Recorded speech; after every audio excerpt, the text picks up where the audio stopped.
My name is Elaine Monroe. I'm a retired high school English teacher, mother of one, and someone who once believed that years of sacrifice would guarantee you a place in the family photo. Turns out, that's not always how it works. Ryan's wedding was held at a vineyard estate in Napa Valley, the kind you see in glossy magazines. Everything sparkled. Champagne towers, custom floral arches, a string quartet playing near the olive trees. I had spent the morning getting my hair done at a local salon.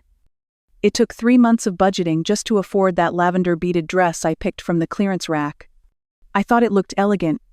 I thought I looked like his mother. The photographer called everyone over for family portraits. I stood there, waiting, smiling even. But Ryan hesitated. His eyes flicked toward Madison, his new wife, who stood off to the side with her mother Charlotte, looking like something out of a catalog. Then Ryan stepped closer and said quietly, "Mom, maybe could you step out for just a few shots? Your dress doesn't quite match the aesthetic we're going for." I didn't answer right away. I didn't even breathe.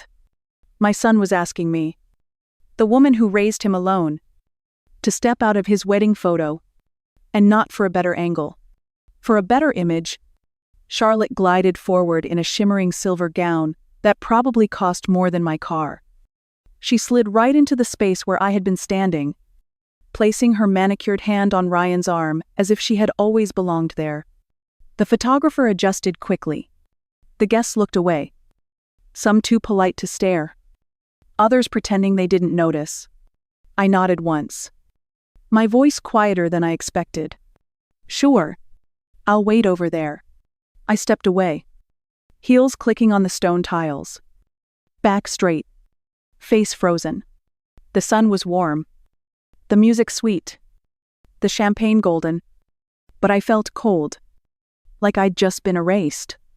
I met Ryan's father when I was 23. He was gone by the time Ryan turned 4. After that, it was just the two of us. I worked as a full-time teacher, and every weekend I picked up shifts at the local bookstore. In the summers, I cleaned houses. Every dollar went into rent, food, school supplies. Birthdays were handmade cakes. Vacations meant backyard tents and library books. I skipped graduate school when I got pregnant. Never looked back. I told myself raising a good man mattered more than any degree. There were winters when I wore the same coat for 5 years straight, so Ryan could have new sneakers. When he got into college, I sold my wedding ring to help cover the first semester. It wasn't just metal. It was a symbol. But I gave it gladly. And Ryan, he was a good kid. He studied hard, always thanked me for dinner, and never asked why we didn't go on real vacations. He hugged me every night until he left for college. That little boy who used to draw superheroes on my lesson plans, I used to believe he'd never stop seeing me as the woman who made him everything he was. But somewhere along the way, things changed. When Madison entered his life, the tone shifted. Invitations became more formal, conversations shorter. My clothes, my house, my simple teacher salary, they didn't quite fit anymore. I was still mom, but not the kind you show off. The dress I wore to the wedding was lavender, beaded at the shoulders. I had eyed it for months at a department store before finally buying it on a final markdown. I saved and skipped haircuts just to afford it. I wanted to look presentable. I wanted to look like someone who belonged in a vineyard wedding photo. But according to Madison's color palette, I didn't match. According to her, I looked out of place. Ryan didn't argue. He didn't say, "She's my mother." He just asked me to step aside. And in that moment, I realized something sharp. All the love, the giving, the years I spent making sure he never felt the absence of a father, none of that mattered. Not when compared to a woman in designer heels and a matching clutch. I went to the bar, not to drink, just to stand somewhere that didn't feel like rejection. The bartender was young, maybe 25. He gave me a glass of champagne without asking. When he said, "Rough night," I nodded. He didn't push.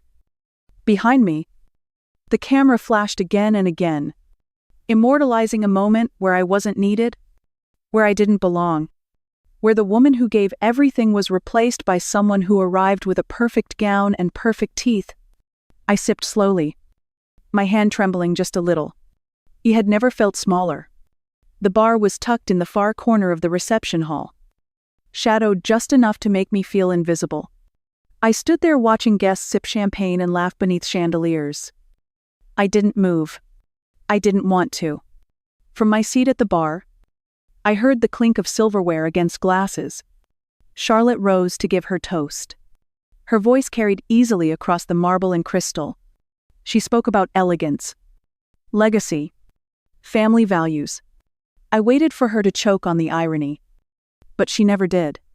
Instead, she smiled through every word.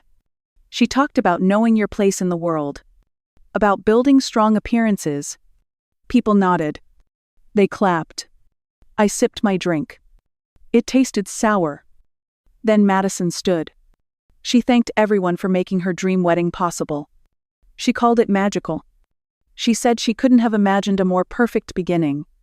I wondered if I was supposed to feel proud. She made sure to mention their honeymoon, a once-in-a-lifetime trip to the Maldives. A private villa. Spa treatments.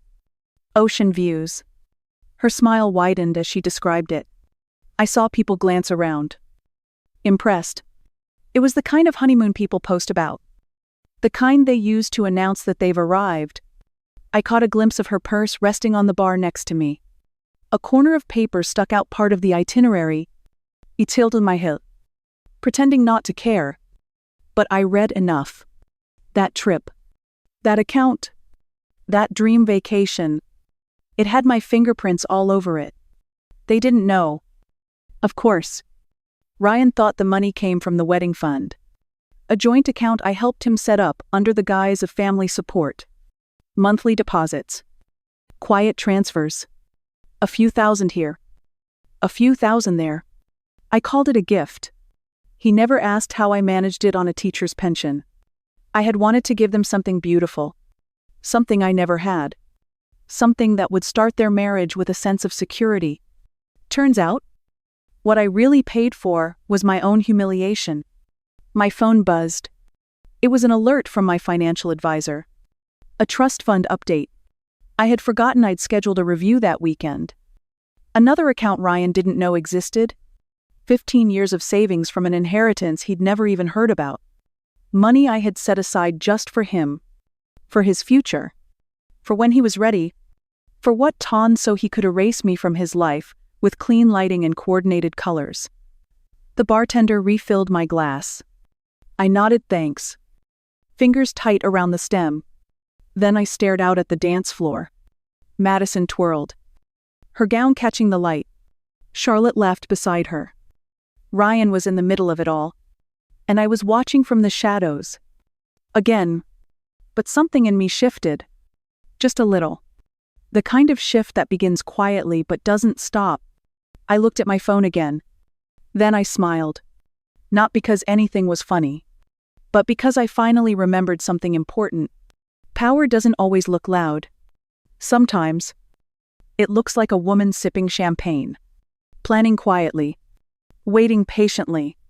And knowing exactly where all the money is. I stepped away from the reception and found a quiet hallway near the coat check. My fingers trembled as I dialed the number. James picked up on the second ring.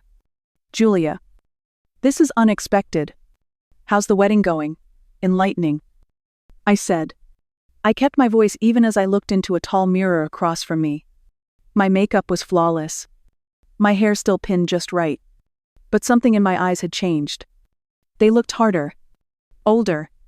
I need to make changes. I told him. To which accounts, all of them. There was a pause. I could picture him straightening in his chair. The trust fund for Ryan. The honeymoon account. Every last dollar I've placed into anything connected to his name. I want it reassigned. What would you like to do with it? Redirect the honeymoon funds immediately. I don't want them going to the Maldives. I want you to cancel every reservation you can. I'll eat the penalties. And the trust, hold that. I'll give instructions next week. He hesitated.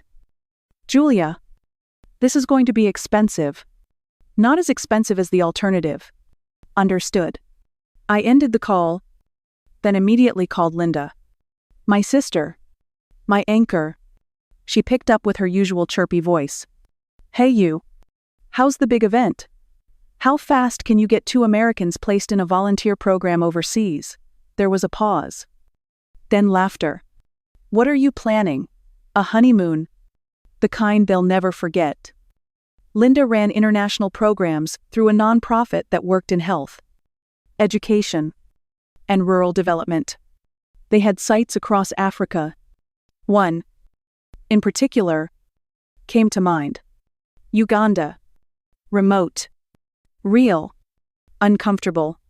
I need them placed there by tomorrow morning. Julia. That's extreme. It's justice. And maybe salvation. I could hear Linda's tone shift. Soften. You really think they'll go? They won't have a choice. They'll already be in transit by the time they realize what I've done. God. You're serious. Dead serious. She promised to call her team. I ended the call, then leaned against the wall, letting out a breath I didn't know I'd been holding. This wasn't revenge. Not exactly. I didn't want to hurt them. I just wanted them to understand. Money isn't the measure of love. And forgetting who raised you, that comes with a price.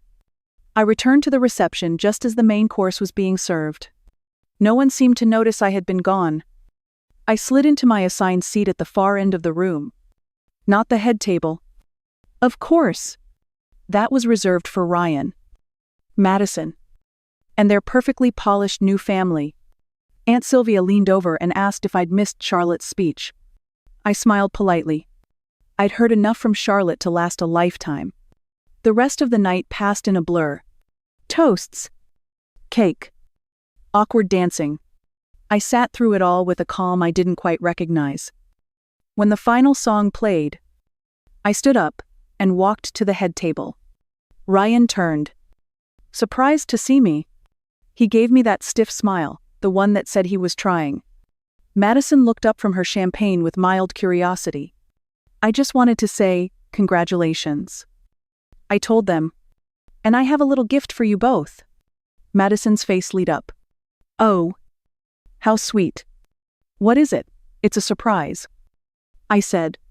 You'll find out tomorrow morning. Charlotte furrowed her brow. Aren't they flying to the Maldives at noon? There's been a slight change of plans. I said cheerfully. Nothing to worry about. Just a small upgrade to your honeymoon experience. Ryan's smile faltered. What kind of upgrade? Don't worry about what I can or can't afford. I said before he could finish. Just pack light. Very light. And maybe throw in a few work clothes. I started to walk away. Then paused. Oh. And Madison. You might want to get some vaccinations. I hear malaria can be quite serious if you're not prepared. Their confusion was delicious. I didn't look back.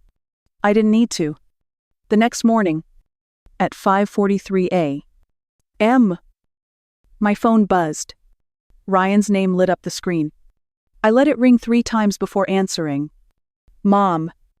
What the hell did you do? Good morning to you too. Sweetheart. How was your wedding night? Don't act innocent. We're at the airport in Uganda. Uganda. Mom. There was chaos in the background. Madison shouting. An airline staff member trying to calm her down. You call this a gift? I gave you a honeymoon you'll never forget. He was stunned. This is insane. No. Sweetheart. This is a lesson. You told me I didn't belong in your wedding photo. So I figured maybe it was time you learned what it really means to be poor. He went silent. Then, quietly, he said, You can't be serious. I'm completely serious. You'll be met by Sarah, the program director. She's expecting you. Madison's voice screeched in the background. Something about lawyers. Something about human rights. I didn't kidnap you. I redirected a trip I paid for. Every cent of that honeymoon, the villa, the massages, the 5-star meals came from me. The woman you pushed out of a photo. Ryan said nothing. Welcome to your new honeymoon. I said, now hang up. You've got a full day ahead of you. The first 3 days were rough. Ryan called me once. His voice was tight, controlled. He didn't complain, but I could hear it in his words. The village was remote. No AC. No Wi-Fi. The toilet was a hole in the ground. The food was rice and beans. Every meal. Madison was crying. A lot. I listened. I told him they'd be fine. Then I didn't hear from them for 4 days.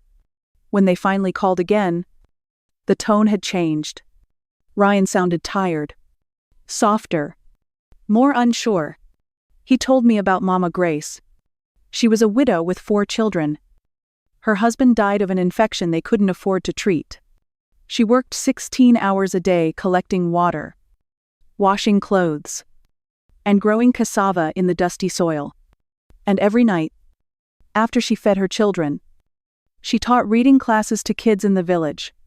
By candlelight, using broken pencils and scraps of paper. Madison had tried to give her a $20 bill. Mama Grace refused it. She only asked for one thing: enough real notebooks so the children could write their own names without sharing a single torn sheet. Madison cried for 2 hours after that. Ryan didn't mock her. He didn't try to fix it. He just said he held her hand. The next day, they helped dig trenches for water pipes. The work was hard, dirty, but the children laughed beside them. No one complained. And for the first time, Madison smiled. She told one of the mothers she liked her dress. The woman laughed and said it used to be a curtain. Madison laughed too. That night, Ryan messaged me. They're not like us. He wrote, and yet, they're more generous than anyone I know. I didn't respond right away. I didn't need to. They were starting to learn.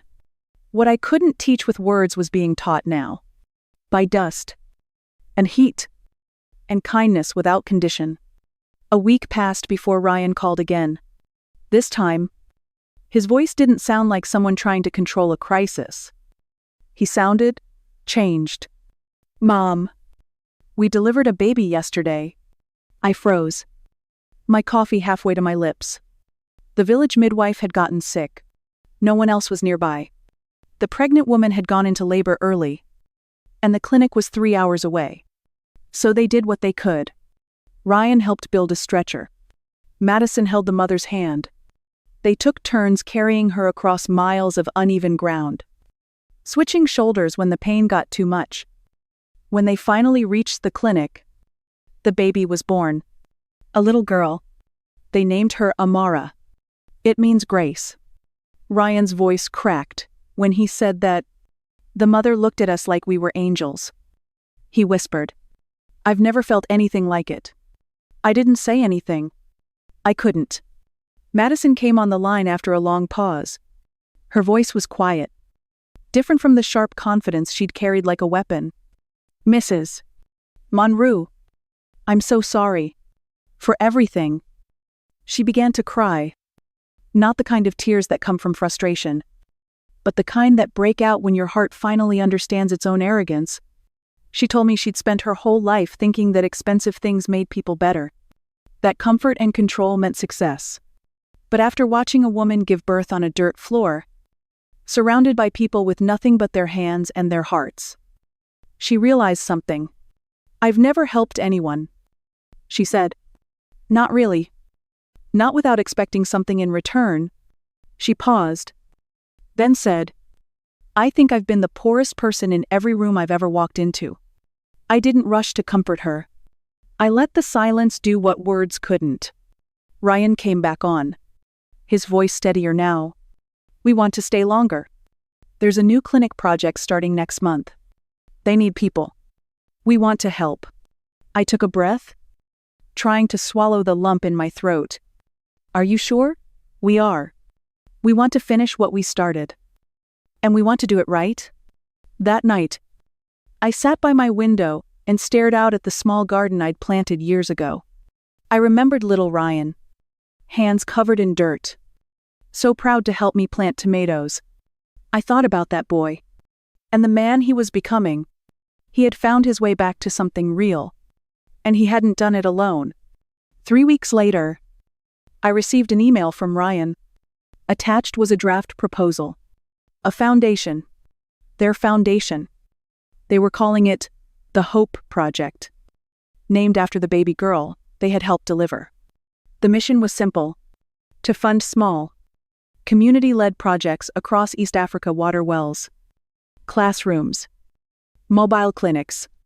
Madison had drawn up a plan using her business background. Ryan had contacted volunteers. Linda had offered to serve as a liaison. But what caught me off guard was the final page. They listed me as a co-founder, not as a donor, not as an advisor, as the person who made it possible. I stared at the screen for a long time. Then I cried. The kind of tears that had been waiting quietly behind my ribs for months. Ryan and Madison sent voice messages explaining everything. They didn't want to come home just yet. Not until the clinic was finished. But when they did, they planned to host a fundraiser. They wanted to show their friends what real impact looked like. And they wanted me to speak. Not because I had money, but because I had vision. They said I'd seen something in them worth saving, even when they were too blind to see it themselves. That night, I printed out the email and taped it to the fridge. I looked at it every morning like a reminder that love isn't always soft.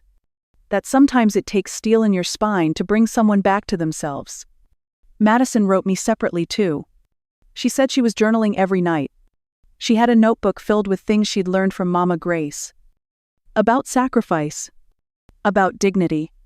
About strength. She said, "I want to be a mother like you someday." Those words meant more than she could ever know. I didn't respond right away. I just sat with them. Let them fill the cracks. They were still far away. Still in red soil and blistering sun. But for the first time, they were rooted in something real. And so was I. 6 months later, I stood in the same ballroom where it all began. The chandeliers still sparkled. The marble floors still gleamed. But this time, the music felt different. So did I. Ryan and Madison had returned from Uganda just a week before. They were tan, lean, and somehow quieter, not subdued, but grounded. Like people who had seen things they couldn't forget and didn't want to. Tonight wasn't just a party. It was the first fundraiser for the Hope Project. And they had chosen this very room. The same one where I'd once been asked to step out of a photo, to introduce their new mission. Guests gathered around displays of hand-dug wells, temporary clinics, and classrooms built from recycled wood. There were no ice sculptures, no crystal napkin rings, just stories, faces, real people. I watched Madison float through the crowd. I wearing a plain navy dress she told me she bought from the same department store I used to shop at.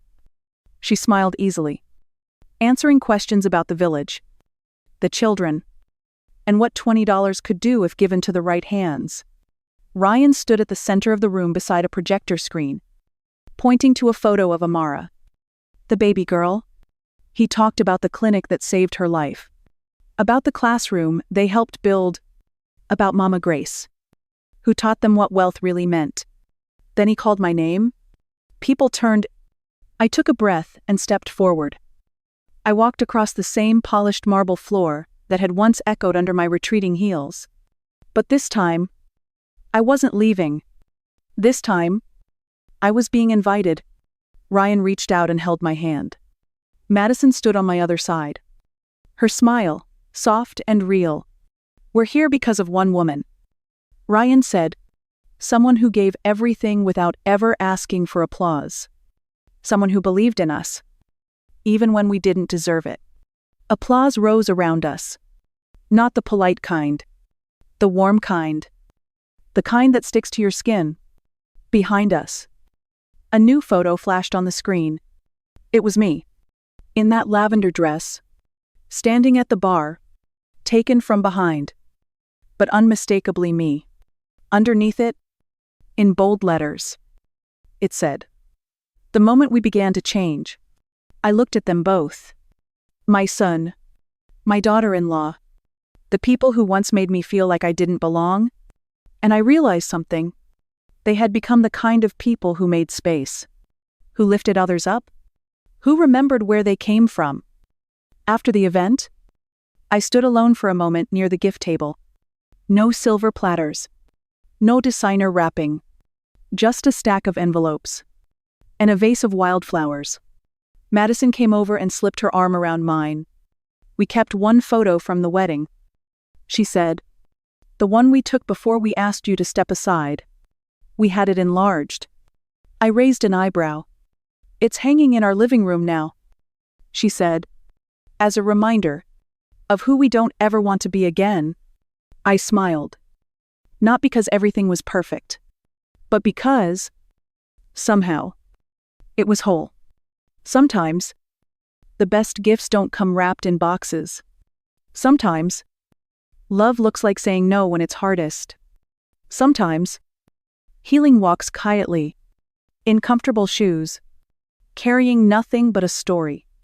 And sometimes, the people who were once erased from the picture are the ones who end up framing the whole thing.